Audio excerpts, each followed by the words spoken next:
नमस्कार दोस्तों, principles of exercise therapy इसका ये पहला वीडियो है और आज के एपिसोड में हम मैकेनिकल प्रिंसिपल के ऊपर में बात करेंगे जो कि बेसिक बायोमैकेनिक्स है और ये डायरेक्ट हमारे फिजियोथेरेपी प्रोफेशन से रिलेटेड रहता है। तो इसीलिए आपको प्रिंसिपल ऑफ फिजियोथेरेपी का जो कॉन्सेप्ट है उसमें पूरा तरह से क्लैरिटी मिलना चाहिए। आज का जो लेक्चर है इसके लिए मैं principle of physiotherapy by Dena Gardiner इस बुक का रेफ़र कर रहा हूँ। अगर आपको ये बुक ख़रीदना है तो मैं लिंक डिस्क्रिप्शन में दे दूँगा, वहाँ पे जाके आप ख़रीद सकते हैं। और अगर आपको नोट्स चाहिए मैंने जो पढ़ाया है उसका भी लिंक डिस्क्रिप्शन में दे दूँगा, जहाँ पे जाकर के आप उसको डाउनलोड कर सकते हैं। तो चलिए शुरू करते हैं। हम principle of exercise therapy discuss कर रहे हैं जिसमें हम मैकेनिकल प्रिंसिपल डिस्कस करेंगे आज के इस एपिसोड में। तो ये पहला एपिसोड है और मैकेनिकल ऑफ प्रिंसिपल में और भी बहुत सारे टॉपिक्स हैं। आज के एपिसोड में जो टॉपिक्स मैं कवर करूँगा उसके बारे में मैं बता देता हूँ। सबसे पहले हम लोग डिस्कस करेंगे फोर्स के बारे में, ठीक है। उसके बाद हम डिस्कस करेंगे मैकेनिक्स ऑफ पोजीशन, ठीक है। इसके अंडर में आता है ग्रेविटी। उसके बाद सेंटर ऑफ ग्रेविटी के बारे में समझेंगे। उसके बाद लाइन ऑफ ग्रेविटी के बारे में समझेंगे। तो चलिए शुरू करते हैं। तो सबसे पहले हम लोग शुरू करते हैं फोर्स से, ठीक है। What is force? फोर्स वो है जो अल्टर मतलब चेंज करना, जो अल्टर करता है state of rest of a body और its uniform motion in a straight line, ठीक है। यानी कि अगर कोई बॉडी रेस्ट में है, जैसे मान लीजिए एक बॉल है, उसको अगर हम थोड़ा सा पुश करते हैं और वो मोशन में आ जाता है तो उसका स्टेट ऑफ रेस्ट चेंज हो जाता है मोशन में, ठीक है। तो उसके लिए फोर्स चाहिए। और अगर एक बॉडी मोशन में है, जैसे ये बॉल मोशन में है, अगर हम उसको रोक देते हैं तो वो भी एक स्टेट ऑफ मोशन से एक स्टेट ऑफ रेस्ट में आ जाता है, तो उसके लिए भी एक फोर्स चाहिए। तो ठीक है, समझ गए। अब समझते हैं कि what are the compositions of force. Force का दो कॉम्पोजिशन है, एक है डायरेक्शन और दूसरा है magnitude. Direction is represented by the direction, ठीक है। उस एरो में जो डायरेक्शन होता है उससे रिप्रेजेंट किया जाता है। एंड मैग्नीट्यूड मतलब कितना फोर्स दिया गया है, that is represented by the length, ठीक है। ये लेंथ जो है उससे रिप्रेजेंट होता है मैग्नीट्यूड। चलिए मैं इसको आपको अच्छे से समझा देता हूँ। ये एक ऑब्जेक्ट है, समझ लीजिए, ठीक है। तो इस डायरेक्शन में मैंने फोर्स दिया और इस डायरेक्शन में ये मूव कर रहा है। तो ये जो एरो है ये हो गया इस डायरेक्शन ऑफ फोर्स, ठीक है। ये हो गया direction, arrow is the direction. अब इसका जो लेंथ है, ये जो लेंथ है यहाँ से लेकर के यहाँ तक, ये हो गया आपका मैग्नीट्यूड, ठीक है। अगर मान लीजिए मैं और फोर्स से और ज़्यादा तेज़ी से फोर्स से अगर मैं इसको फोर्स लगा देता हूँ तो इसका लेंथ बढ़ जाएगा। तो magnitude is represented by the length and direction is represented by the direction, ठीक है। अब यहाँ पे दो कंडीशन है।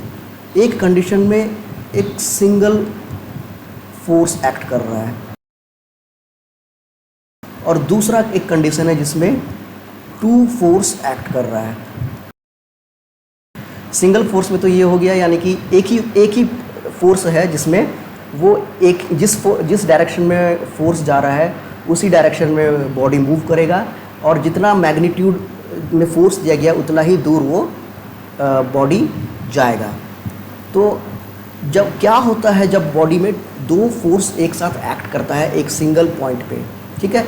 चलिए हम समझते हैं। एक पहला कंडीशन जिसमें दो फोर्स एक ही डायरेक्शन में और एक ही कॉमन पॉइंट में, एक ही सेम डायरेक्शन में और एक कॉमन पॉइंट में एक्ट कर रहा है, तो ये क्या रिजल्ट करेगा? उसका जो रिजल्ट फोर्स होगा वो दोनों का मैग्नीट्यूड का सम होगा, यानी कि दोनों का मैग्नीट्यूड को अगर हम प्लस कर देंगे तो उसका वो रिजल्टेंट मैग्नीट्यूड होगा और उसका डायरेक्शन भी वही डायरेक्शन रहेगा, ठीक है। इसको मैं आपको चलिए डायग्रामेटिकली आपको समझा देता हूँ।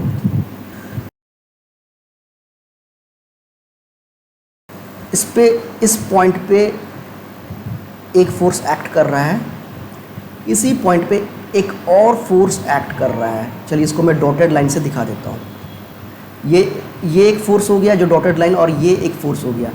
मान लीजिए ये वाला फोर्स को हम ए समझ लेते हैं और ये वाला फोर्स को बी समझ लेते हैं। तो रिजल्टेंट मैग्नीट्यूड जो है, एक हो गया मैग्नीट्यूड ये जो है ए प्लस बी रहेगा, और जो इसका डायरेक्शन रहेगा वो सेम रहेगा क्योंकि एक ही डायरेक्शन में वो लोग काम कर रहा है। तो ये एक कंडीशन हो गया। अब हम चलते हैं दूसरा कंडीशन जिसमें दो इक्वल फोर्स, यहाँ पे क्या है कि एक ही कॉमन पॉइंट पे दो इक्वल फोर्स काम कर रहा है और एक ही पॉइंट पे, कॉमन पॉइंट पे काम कर रहा है, तो वो स्टेट ऑफ इक्विलिब्रियम में आ जाता है, यानी कि वो अपनी जगह से हिलेगा भी नहीं है। ठीक है, इसके लिए एक मैंने वीडियो बनाया है जिसमें आप देख सकते हैं कि ये एक डब्बा है जिसको मैं दोनों तरफ से रस्सी से खींच रहा हूँ और दोनों का जो फोर्स है बिल्कुल बराबर है और एक ही पॉइंट पे एक्ट कर रहा है। तो अब देखिए, अगर मैं दोनों को एक खींचता हूँ तो वो ये स्टेट ऑफ इक्विलिब्रियम में जाता है, यानी कि ये अपनी जगह से नहीं हिल रहा है। इसको मैं अगर डायग्रामेटिकली मैं आप लोगों को दिखा देता हूँ। इसमें एक ही पॉइंट पे दो फोर्स, एक फोर्स इस डायरेक्शन में, ऑपोजिट डायरेक्शन में काम कर रहा है और एक फोर्स इस डायरेक्शन में काम कर रहा है, यानी कि दोनों का जो मैग्नीट्यूड है वो इक्वल है। तो अब ये अपनी जगह से हिलेगा ही नहीं। ठीक है, ये कहीं भी मूव नहीं करेगा, ये स्टेट ऑफ इक्विलिब्रियम में आ जाता है। ठीक है, अब हम बढ़ते हैं थर्ड कंडीशन। यहाँ पे दो अनइक्वल फोर्स है, एक ज़्यादा है और एक कम है, और दोनों एक ही कॉमन पॉइंट पे एक्ट कर रहा है और ऑपोजिट डायरेक्शन में काम कर रहा है। तो इस कंडीशन में क्या होगा कि जिस फोर्स का मैग्नीट्यूड ज़्यादा है उसी डायरेक्शन में मूव करेगा, जैसे कि आप इस वीडियो में देख सकते हैं।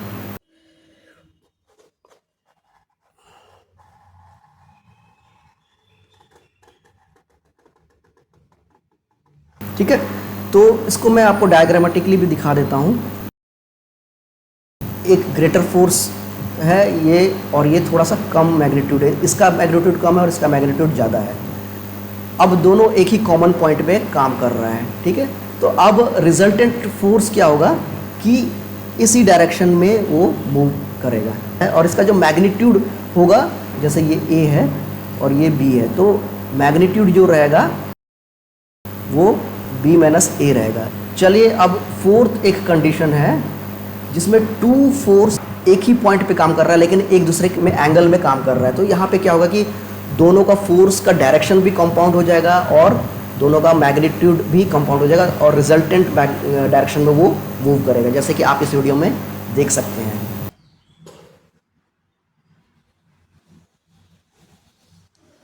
ठीक है, चलिए मैं डायग्रामेटिकली भी आपको दिखा देता हूँ। एक फोर्स इस डायरेक्शन में काम कर रहा है और एक फोर्स इस डायरेक्शन में काम कर रहा है। इसका मैग्नीट्यूड कम है और इसका मैग्नीट्यूड ज़्यादा है, तो इसका जो रिजल्टेंट डायरेक्शन है वो इस तरफ थोड़ा सा ग्रेटर साइड में होगा और इसका जो मैग्नीट्यूड रहेगा ए प्लस बी हो जाएगा, यानी कि उस उतना ही फोर्स से ये इस डायरेक्शन में मूव करेगा। क्लियर हो गया। अब एक आखिरी कंडीशन है, टू अनइक्वल फोर्स है और वो डिफरेंट पॉइंट में, एक ही पॉइंट में एक्ट नहीं कर रहा है, डिफरेंट पॉइंट में एक्ट कर रहा है इन ऑपोजिट डायरेक्शन, डायरेक्शन भी इसका ऑपोजिट है। तो ये रोटेट करेगा बॉडी को। ठीक है, जैसे कि आप इस वीडियो में देख सकते हैं, मैंने इस पेन पे किया है तो ये रोटेट हो रहा है। चलिए मैं डायग्रामेटिकली आपको समझा देता हूँ। एक फोर्स इस तरफ काम कर रहा है, इस डायरेक्शन में, इस पॉइंट पे काम कर रहा है, और एक फोर्स दूसरे पॉइंट पे, डिफरेंट पॉइंट है ये, इस पॉइंट पे काम कर रहा है। तो ये रिजल्टेंट क्या होगा कि ये रोटेट होने लगेगा, ये ऑब्जेक्ट जो है ये रोटेट करने लगेगा। ठीक है, चलिए अब हम पढ़ते हैं मैकेनिक्स ऑफ पोजीशन। ठीक है, मैकेनिक्स ऑफ पोजीशन, जिसमें जो सबसे पहला पॉइंट है वो है ग्रेविटी। तो व्हाट इज़ ग्रेविटी? ग्रेविटी वो फोर्स है जिसे हम फिजिक्स में पढ़े होंगे, जिससे सारे ऑब्जेक्ट, इस धरती में जितने भी ऑब्जेक्ट हैं वो अर्थ की तरफ अट्रैक्ट होता है। ठीक है, उसको हम लोग ग्रेविटी कहते हैं। तो ये हमारे ह्यूमन बॉडी में किस तरह से इम्पैक्ट करता है, यानी कि फोर्स ऑफ ग्रेविटी हमारे शरीर में, ह्यूमन बॉडी में कंटिन्यूसली एक्ट करते रहता है। अगर हम इसको अपोज नहीं करेंगे, जैसे हम खड़े हैं, अगर हम ग्रेविटी को अपोज नहीं करेंगे तो हम गिर जाएंगे ज़मीन पर। ठीक है, तो इसको अपोज करने के लिए हमारा, इसीलिए तो हमारे शरीर में पैर के मसल्स, हमारे स्पाइन के, ट्रंक के मसल्स कंटिन्यूसली काम करते रहते हैं ताकि हम खड़े रहें। अगर वो मसल्स उसको अपोज नहीं कर पाएगा तो हम नीचे गिर जाएंगे। अब अगला है, जब ग्रेविटी का जो फोर्स है उसको उतना ही फोर्स से अगर कोई फोर्स काउंटर बैलेंस करता है तो बॉडी स्टेबल हो जाता है। ठीक है, तो इसके लिए समझाने के लिए मैं कुछ एग्जांपल्स है, जैसे सपोर्ट ऑफ अ प्लिंथ। ये है प्लिंथ, यानी कि एक बेस है।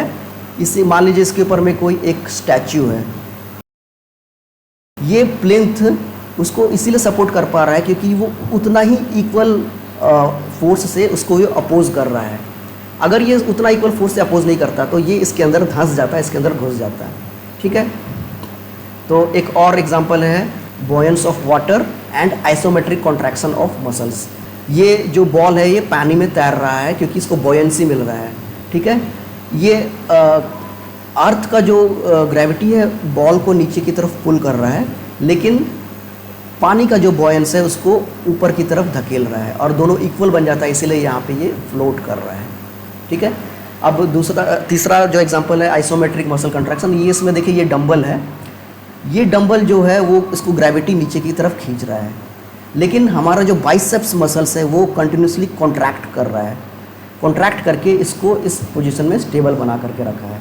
यानी ये बाइसेप्स का जो फोर्स ऑफ कॉन्ट्रैक्शन है वो ग्रेविटी का फोर्स ऑफ कॉन्ट्रैक्शन से बराबर हो जाता है, तभी जा करके हम इसको ये होल्ड कर पाते हैं। नहीं तो अगर ये इसको बराबर ही नहीं कर पाएगा जिस फोर्स से ये पुल कर रहा है, तो ये हम इसको होल्ड नहीं कर पाएंगे, ये नीचे गिर जाएगा। ठीक है, अब एक लास्ट कंडीशन है, अगर हम ग्रेविटी से ज़्यादा फोर्स से हम अपोज करते हैं तो मूवमेंट होता है। ठीक है, चलिए एक एग्जांपल से मैं आपको समझा देता हूँ। यहाँ पर आप देखिए हमारा काफ मसल्स होता है, ये उसी का मसल का कॉन्ट्रैक्शन से हम अपने टोज़ में खड़े होते हैं। देखिए ग्रेविटी हमें नीचे की तरफ पुल कर रहा है हमारे शरीर को, लेकिन जब इसका फोर्स इस ग्रेविटी का फोर्स से ज़्यादा हो जाता है, ठीक है, ज़्यादा हो जाता है, तभी जा कर के हम अपने टोज़ में खड़े हो पाते हैं। ठीक है, अब इस पोजीशन को मेंटेन करने के लिए, अब तो हम टोज़ में खड़े हो गए हैं। ठीक है, इस पोजीशन को मेंटेन करने के लिए इसका जो फोर्स है अब ग्रेविटी का फोर्स के इक्वल होगा, तभी जाकर के इस पोजीशन को ये मेंटेन करेगा। अब ये जाकर के यहाँ पे इक्वल हो गया है, तब ये स्टैंडिंग पोजीशन को ये मेंटेन कर रहा है। ठीक है, फाइनली ये जो काफ मसल्स का फोर्स ग्रेविटी का फोर्स से कम हो जाता है, तो जाकर के हम लोअर डाउन हो जाते हैं। हम देखिए नीचे फिर से लोअर डाउन हो गया। तो क्लियर हो गया ये कॉन्सेप्ट। अब हम बढ़ते हैं सेंटर ऑफ ग्रेविटी। यानी कि सेंटर ऑफ ग्रेविटी वो पॉइंट है, एक रिजिड बॉडी है, मान लीजिए एक रिजिड बॉडी है। सेंटर ऑफ ग्रेविटी वो पॉइंट है जहाँ पर अर्थ का अट्रैक्शन इफेक्टिवली काम करता है, चाहे बॉडी का कोई भी पोजीशन हो। ठीक है, इसको मैं डायग्रामेटिकली आपको समझा देता हूँ। ये मान लीजिए एक रॉड है। ठीक है, अगर हम इसको किसी एक ऑब्जेक्ट में इसको बैलेंस करेंगे, ये तभी जाकर के बैलेंस होगा जब हम इसको सेंटर ऑफ ग्रेविटी में इसको रखेंगे। ठीक है, तो ये इसका सेंटर ऑफ ग्रेविटी है। समझ में आया फ्रेंड्स? तो किसी भी ऑब्जेक्ट का सेंटर ऑफ ग्रेविटी, यहीं से ग्रेविटी जो है इफेक्टिवली एक्ट करता है। हमारे बॉडी में सेंटर ऑफ ग्रेविटी कहाँ पर होता है? लगभग यहाँ पर होता है, जिसको हम लोग S2 लेवल बोलते हैं, सैक्रम 2 लेवल। ठीक है, ये जस्ट हमारे कमर के आसपास होता है। तो हमारे बॉडी का जितना भी ग्रेविटी है इसी पॉइंट पे एक्ट करता है। ठीक है।